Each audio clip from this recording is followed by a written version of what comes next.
Შეფორდიამ ხუთწლიანი მუშაობის მთავარ მიღწევად დამოუკიდებლობა დაასახელა. პირად გეგმებზე ჯერ ვერ საუბრობს, თუმცა საკუთარ თავს პოლიტიკაში ამ ეტაპზე ვერ ხედავს. მიღწევები და შეცდომები საკუთარ თანამშრომლებთან ერთად გამოსამშვიდობებელ შეხვედრაზე შეაჯამა. ლაშეთორდიას შემცველად საკუთარი ფავორიტი უკვე ჰყავს. ნანუკა იორდანიშვილი აქცევებს თემას. მადლობა გაწეული სამსახურისთვის და ბოდიში იმ უხერხულობისთვის, რომელიც აუდიტის სამსახურს გენერალურ აუდიტორთან დაკავშირებული კადრების გავრცელებით შეექმნა. ლაშეთორდიამ თანამშრომლებთან ბოლო შეხვედრა გამართა. მთავარ მიღწევად აუდიტის სამსახურის დამოუკიდებლობა დაასახელა. სამომავლო გეგმებიდან კი პოლიტიკაში წასვლა გამორიცხა. Ფიქრობ, რომ აი ძირითადი პრინციპი, რომელიც გულისხმობს დამოუკიდებლობას, აი ამან განაპირობა აუდიტის სამსახურის ასეთი ინტერესი თქვენით, საზოგადოებისაც და ასე შემდეგ. შეცდომები შეიძლება ჩემი პირადული გავიხსენოთ ის, რაც იყო, ასე ვთქვათ, საჯაროდ გამოქვეყნებული ეს ერთი, რაც ჩემ ცხოვრებაში მოუხდარა და ესეც ყველამ გავიგეთ და ბოდიშიც მოვიხარე და ძალიან ვნანობ ამას. ვინ გახდება გენერალური აუდიტორი? ლაშეთორდია ამბობს, რომ ამ პოსტზე საუკეთესო კანდიდატურა მისი მოადგილე ნინო ლომჯარია იქნება. მე ვისურვებდი ნინო ლომჯარიას, რომელიც არის ჩემი პირველი მოადგილე ახლა. ვინაიდან ნინო არის ის ადამიანი, რომელსაც არანაირი პოლიტიკური ბექგრაუნდი არ აქვს და მე მგონი საზოგადოების მხრიდანაც არ იქნება ზედმეტი კითხვის ნიშნები. დიდი მადლობა გენერალურ აუდიტორს, რომ დამასახელა, თუმცა რა თქმა უნდა ეს არის მხოლოდ მისი სურვილი. ოფიციალური შემოთავაზება და კონსულტაციები ნამდვილად არ ყოფილა ჩემთან.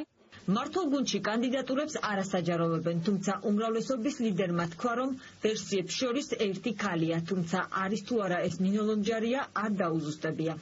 ბუნებრივი ამაზე მსჯელობა დაწყებულია ჩვენს გუნდში, თუმცა ჩვენ ნაჩქარევ გადაწყვეტილებას ნამდვილად არ მივიღებთ, განიხილება ბუნებრივია რამდენიმე კანდიდატურა, მათ შორის ქალი კანდიდატის გადაწყვეტილებას ამასთან დაკავშირებით უკვე შიდა კონსულტაციების დასრულების შემდეგ მივიღებთ. ლაშეთორდიას შემცვლელს პარლამენტი სავარაუდოდ სექტემბერში დაამტკიცებს.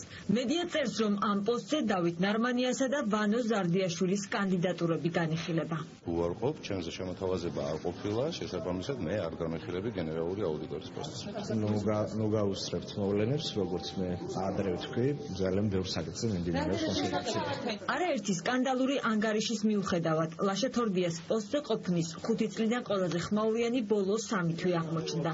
როგორც თავად ამბობს ყოფილი გენერალური პროკურორი, იმ დასკვნის გამო გაუსწორდა, რომელსაც აუდიტის სამსახური ოთარ ფარცხელაძისა და მერიის კორუფციული გეგმის შესახებ ამზადებდა.